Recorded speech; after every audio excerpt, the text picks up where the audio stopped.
Nasa 1,779 na pamilya ang makakatanggap ng ayuda sa bayan ng Maliwag, Santa Maria at Gigintos sa Bulacan.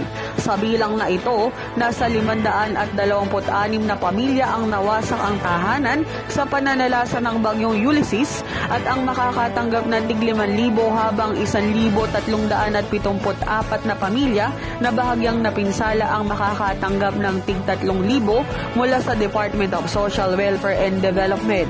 Bukod sa food packs, dala rin ni Senator Bongo ang mga vitamin C, face mask, face shield at mga tablets na magagamit sa blended learning ng mga mag-aaral. Saksi naman sa pamamahagi ng ayuda, sina Governor Daniel Fernando at Vice Gov. Willie Alvarado at iba pang lokal na opisyal sa lalawigan. Habang nagparapol naman ng mga bisikleta sa mga residenteng unang nakatanggap ng tulong kay Pangulong Rodrigo Duterte.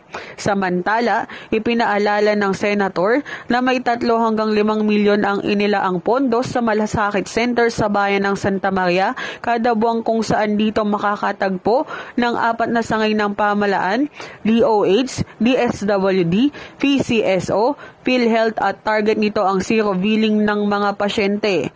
An Evangelista for Culbos TV News.